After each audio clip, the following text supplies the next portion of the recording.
پیارے بچوں، آج میں آپ کو چوہا اور مینڈک کی کہانی سنانے جا رہی ہوں۔ ایک تالاب میں ایک چوہا رہتا تھا اور ایک مینڈک بھی ٹرٹراتا رہتا تھا۔ یہ دونوں ایک دوسرے کو بالکل پسند نہیں کرتے تھے۔ چوہے کو شکایت تھی کہ مینڈک ہر وقت ٹر کرتا رہتا ہے، نہ وقت دیکھتا ہے نہ موسم، خود بھی جاگتا ہے اور سب کو جگاتا ہے۔ اس کی ہر وقت کی ٹر سے سر میں درد ہو جاتا ہے۔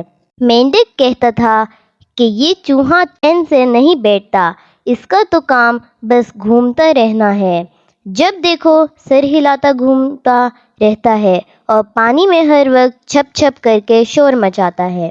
پہلے تو یہ دونوں آگے پیچھے یہ باتیں کرتے رہتے تھے، پھر دونوں جب آمنے سامنے ہوتے تو ایک دوسرے کو برا بھلا کہتے اور آپس میں اتنی لڑائی کرتے کہ سارے جانور جمع ہو جاتے، مگر ان کی لڑائی جاری رہتی۔ ایک دن جب دونوں میں لڑائی شروع ہو گئی تو چوہے نے مینڈک سے کہا کہ وہ تالاب چھوڑ کر چلا جائے، کیونکہ تالاب کا مالک وہ نہیں ہے بلکہ چوہا ہے، اور اس سے پہلے یہ جگہ چوہے کے باپ دادا کی تھی۔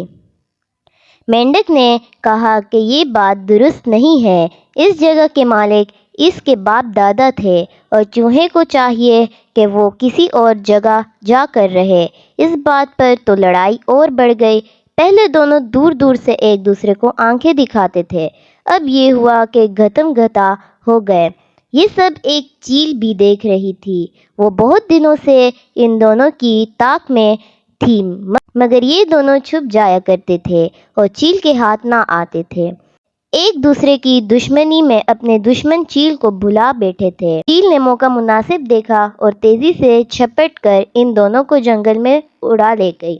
ارے بچوں، اس کہانی سے ہمیں یہ سبق حاصل ہوا کہ آپس کے جھگڑے میں دشمن کامیاب ہو جاتا ہے۔ اس لیے ہمیں چاہیے کہ ہم چوہے اور مینڈک کی طرح آپس میں چھوٹی چھوٹی باتوں کو لے کر لڑائی جھگڑا نہ کریں، بلکہ خوشی خوشحالی اپنے آس پاس پڑوس میں سب کے ساتھ اچھا سلوک کریں اور جھگڑا فساد سے اپنے آپ کو ہمیشہ بچائے رکھیں تاکہ کوئی دشمن ہم پر سبقت نہ لے جا سکے۔